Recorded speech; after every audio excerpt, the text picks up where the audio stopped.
திருப்பூர் மாவட்டம் தாராபுரம் அருகே இளைஞர் ஒருவர் பொம்மை துப்பாக்கியை காட்டி வங்கியில் கொள்ளையடிக்க முயன்று போலீசாரிடம் சிக்கிய நிலையில் அது தொடர்பான சிசிடிவி காட்சி வெளியாகியிருக்கிறது. விவரங்களை செய்தியாளர் பாலாஜி பாஸ்கரிடம் கேட்கலாம். பாலாஜி, இப்போ சிசிடிவி காட்சிகள் வெளியாக இருக்கிறது. இதன் அடிப்படையில் விசாரணை எப்படி நடத்தப்பட்டு வருகிறது? நிச்சயமாக காயத்ரி, அதாவது சினிமா படங்களை பார்த்து கொள்ளையடிக்க வேண்டும் என்ற ஒரு எண்ணத்துடன் சென்ற 19 வயது ஆன கல்லூரி மாணவர் நேற்று கைது செய்யப்பட்டிருக்கிறார். தாராபுரம், திருப்பூர் மாவட்டம் தாராபுரத்தை அடுத்திருக்கக்கூடிய அலங்கியம் பகுதியில் கனரா வங்கியானது செயல்பட்டு வருகிறது. இதில் நேற்று வழக்கம் போல பணிகள் நடைபெற்று வந்த நிலையில் பர்தா அணிந்த நபர் ஒருவர் உள்ளே நுழைந்தார்.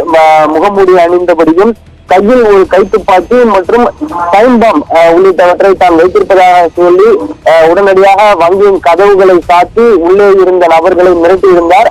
அப்பொழுது அங்கிருந்த நபர்களே அவரை பிடித்து போலீசாரிடம் ஒப்படைத்தனர். இதில் ஏற்பட்ட சிறு காயத்திற்கு தலையில் 3 தையல்கள் போடப்பட்ட நிலையில் அந்த நபர் கைது செய்யப்பட்டார். அவரிடம் விசாரணையில் அலங்கியம் பகுதியைச் சேர்ந்த சுரேஷ் 19 வயது என்பதும் இவர் தனியார் பாலிடெக்னிக் கல்லூரியில் 2ஆம் ஆண்டு படித்து வருவதும் தெரிய வந்தது.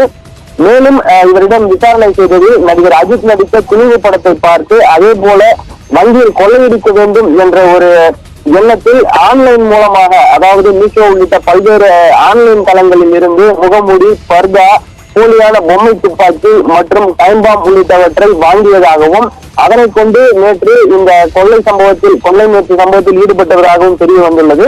இது தொடர்பான சிசிடிவி காட்சிகள் தற்போது வெளியாகி இருக்கிறது.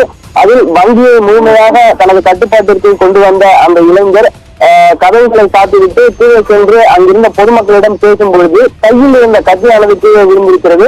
அதனை எடுக்க குனிந்த பொழுது அங்கிருந்த பொதுமக்கள் சேர்ந்து அவரை பிடித்து ஒப்படைத்துள்ளனர். இந்த சிசிடிவி காட்சிகள் தற்போது வெளியாகி இருக்கிறது. காயத்ரி, நன்றி பாலாஜி பாஸ்கர், விவரங்களை வழங்கியமைக்காக.